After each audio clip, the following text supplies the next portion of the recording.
Hello everyone and welcome back to the channel for some more Star Wars Battlefront II news. Today we have a bit of a hybrid video, mostly news, but we're also going to be covering the patch that went live on Wednesday and the interesting changes it has brought to the game. If you guys have been enjoying the frequent uploads and could leave a like, I would certainly appreciate it. This channel is thriving because of your support. Anyways, let's just go ahead and start off with a few PSAs about Battlefront II this weekend. First up, for those of you who missed out on any of the voice lines or victory poses from the July events, you will be able to unlock all of those if you log in anytime this weekend. I am very happy about this because I missed like half of these. I was traveling a lot this summer and wasn't able to log in, so this is great to see. Second, the lightsaber only event in Heroes vs. Villains is active all weekend, so if you jump in a match of HVV, you are not going to be able to use any of the blaster heroes. And like most events, this is just for the weekend and it will be over after tomorrow. DICE did choose a less than ideal weekend to hold this event for the first time, as this latest update has completely thrown off lightsaber combat. The entire community has been throwing a completely justified fit the past couple of days because DICE pulled one of their classic moves, and this patch that went live on Wednesday, like I said, ended up breaking a lot more than it fixed. Credit where it's due, there was a lot of good this update if we're not talking about bug fixes. The droid skins are really nice and I like them a lot more than I thought I would. The removal of health on kill star cards is a long awaited addition that I love, mostly because I now have a third card slot open and just feel way less restricted.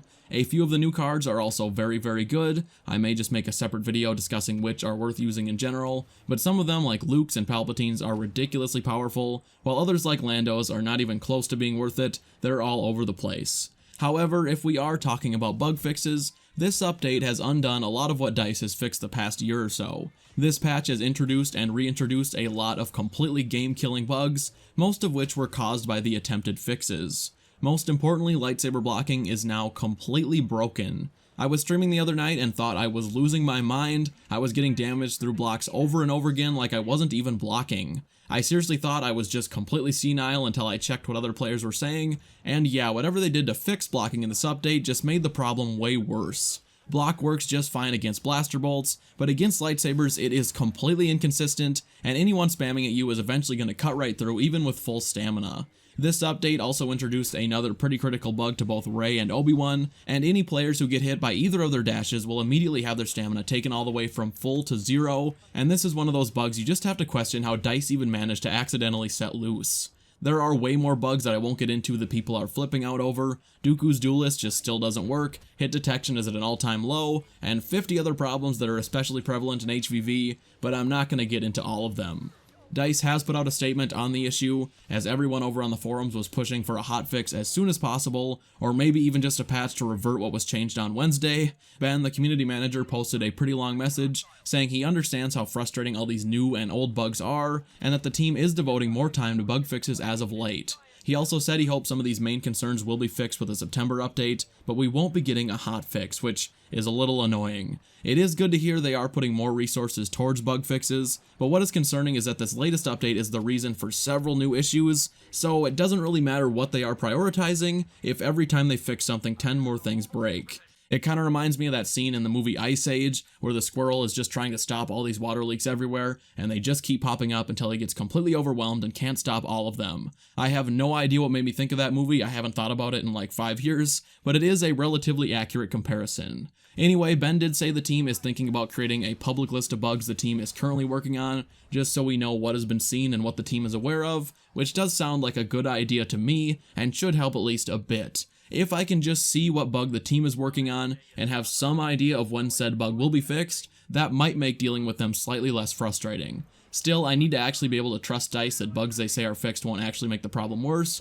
so I guess we're gonna have to work on that first. Overall, I would just recommend staying away from Heroes vs. Villains for a while, especially this weekend. Just play some Capital Supremacy or Galactic Assault in the meantime.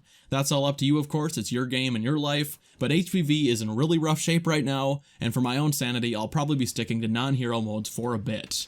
Okay, let's move on and get into the real news, starting off with a couple of updates from our lead hero designer, Guillaume. First up, the Age of Vader getting buff upon buff upon buff seems to be coming to an abrupt end. Over on Twitter, Guillaume was asked if there were any plans to nerf Vader in the near future, and he responded saying that yes, there are indeed plans to nerf him, especially how tanky his choke is. He also went on to confirm that not being able to dodge roll out of Vader's choke is a bug. Every force power in the game can be dodged other than Vader's choke, and while it is extremely satisfying to use, especially against blaster heroes, sometimes it's not so fun when it's being used against you, and you lose all of your health as a blaster hero and don't even have the option to dodge the ability. As far as my thoughts on a Vader nerf go, I think Guillaume is right on the money saying his choke is a little tanky, just a little, but other than that I honestly hope they just leave him alone. When I get killed by Vader, I'm never really ticked off by it. I feel that he's pretty fair with the way his abilities work, and really his force choke is the only thing I think could use a little tweak. Guillaume does say they do have plans for him in general, so they're probably going to be nerfing him more than just his force choke, but I personally hope they more or less leave him alone other than that. Vader is in a pretty good spot right now. He's one of few heroes that actually work pretty much perfectly other than the occasional force choke glitch, so I wish they'd just focus on the heroes that could actually use some love, like Leia, Chewbacca, or Dooku. Moving on, it looks like Finn's big deal, and by extension Yoda's presence, may be getting a pretty big nerf soon. When asked over on Twitter, Guillaume said that Finn's biggest problem is Big Deal's ability to stack with Yoda, something that I totally agree with. Those two abilities should not stack. In fact, DICE said they changed that a while ago so they wouldn't, but of course they didn't implement it correctly like a lot of things, so I just hope health buff stacking is removed with the September update, because once they add clone commandos and their damage reduction, winning on certain phases as the dark side is going to be impossible. Just the other day, I was on Phase 3 Naboo, the enemy team had Yoda, Finn, and Leia with her new card all buffing everyone, and every hero had near or over 1,000 health, each trooper had over 300, Wookiees over 500, and on top of that they all had 10% damage reduction from Leia, and it made Phase 3 completely impenetrable because the dark side still has no equivalent, which baffles me. It's good to hear they are looking at this nonetheless, and I hope this is done by next month.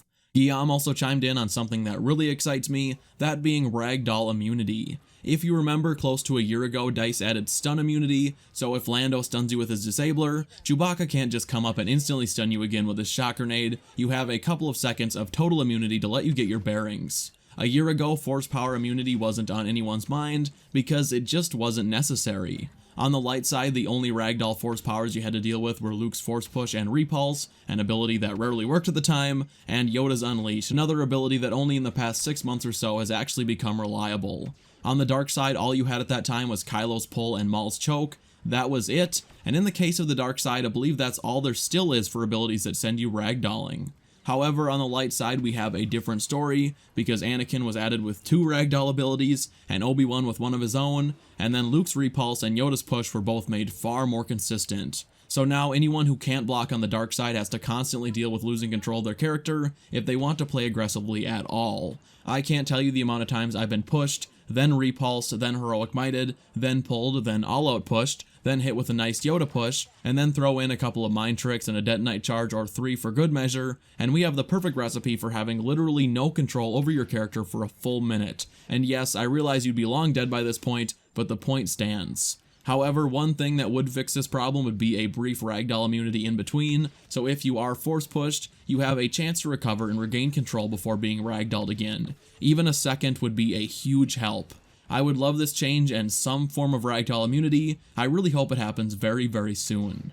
Next up, Ben said over on the forums that the team have been discussing making some changes to speeder bikes lately. I'm not certain what type of changes he means, but it's definitely either how they control, or the insane amount of damage they do to heroes, or I guess both. It's no secret that the controls on speeder bikes are embarrassingly bad, and on any kind of uneven terrain they'll just glitch all over the place and randomly blow up. If they ever fix that fully, I will be completely shocked, and by the way, when he says speeder bikes, he means not just the actual speeder bikes on Endor, but also the STAP on the Clone Wars maps. Speeder bikes can also one-hit kill heroes with their laser barrage, which gets really irritating when it lands, and I know people really tend to rage when that happens to them, and the only reason it doesn't happen more often is because, like I said, the controls are terrible and it's so hard to land those shots, and not in the right way. You don't actually have to have skill, you just need to get lucky, and not have your speeder bike just constantly turn directions or whatever they do. If you've ever played as one, you know what I'm talking about. They are completely broken. Ideally, DICE would fix the controls and make the damage a little more manageable, but I am already dreading the day they fix the controls but don't tweak the damage to compensate, because speeder bikes would become the next launch Anakin. Finally, 2 new skins for the Commando droid were leaked in the files. We don't know what the names of these skins are yet, but they were found in-game files already completely finished. The roadmap says reinforcements will be dropping sometime between October and December, so I guess despite them being completely finished, we're gonna have to wait a few months to see them active on the battlefront. I wish DICE would kind of stop the drip feeding content thing, but what can I say? Well guys, that is going to do it for today's video. If you enjoyed it, please be sure to leave a like, and if you are new around here, make sure you subscribe to the channel so you never miss another Star Wars upload. Thank you all so much for watching, and I will see you in the next one. Bye.